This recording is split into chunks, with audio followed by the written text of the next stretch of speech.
Assalamualaikum warahmatullahi wabarakatuh. Selamat pagi anak-anak. Bagaimana kabarnya hari ini? Alhamdulillah luar biasa. Allahu Akbar. Oke, sudah siap untuk belajar hari ini? Oke, coba kalau sudah siap, Ibu mau tahu nih, mana tepuk semangatnya? Tepuk semangat. Semangat. Oke, good job. Untuk pembelajaran hari ini kita akan membahas pelajaran bahasa Indonesia tentang kompetensi dasar sebagai berikut.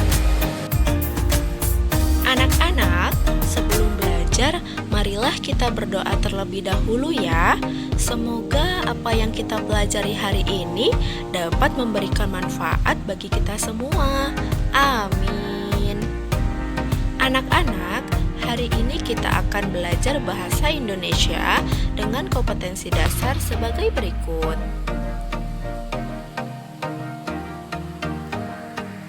Adapun tujuan pembelajaran yang akan kita capai hari ini adalah murid dapat mengulas isi buku sastra dengan benar, menyebutkan tokoh-tokoh pada cerita, dan memberi pendapat tentang inti cerita.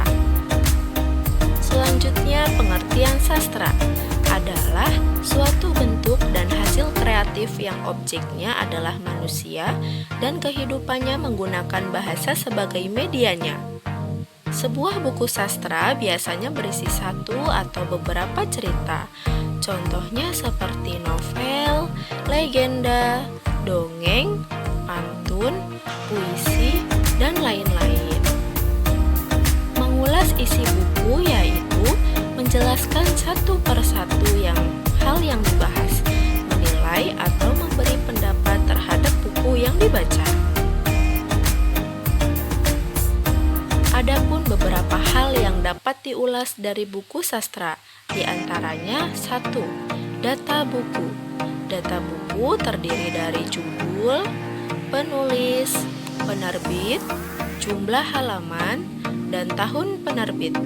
Yang kedua, inti cerita yang terdapat di dalam buku.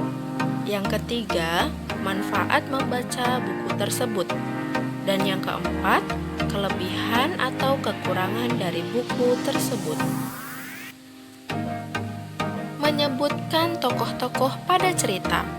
Tokoh adalah pelaku dalam sebuah cerita. Tokoh ini terbagi menjadi dua.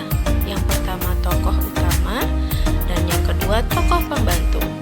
Yang dimaksud dari tokoh utama adalah tokoh yang memiliki peran penting di dalam suatu cerita atau tokoh yang selalu hadir di dalam setiap peristiwa dan menjadi penentu tema cerita. Sedangkan yang dimaksud dari tokoh pembantu adalah tokoh yang dimunculkan sesekali atau beberapa kali untuk berperan sebagai mendukung atau membantu tokoh utama. Tokoh dalam cerita memiliki karakter yang berbeda-beda. Karakter tersebut membuat tokoh memiliki perilaku yang bermacam-macam. Misalnya, perilaku yang mendukung tokoh utama bahkan menentang tokoh utama. Sebagai pembaca, kita dapat memberikan pendapat terhadap perilaku tokoh tersebut. Memberikan pendapat terhadap perilaku tokoh dari cerita yang dibaca. Lakukan cara berikut ini untuk memberikan pendapat terhadap perilaku tokoh. Yang pertama, membaca saksama jalan ceritanya. Yang kedua, memperhatikan perkataan dan perbuatan tokoh. Dan yang ketiga, memperhatikan gambaran lingkungan kehidupan tokoh. Salah satu mengulas isi buku adalah dengan menentukan inti dari cerita yang terdapat di dalam buku sastra.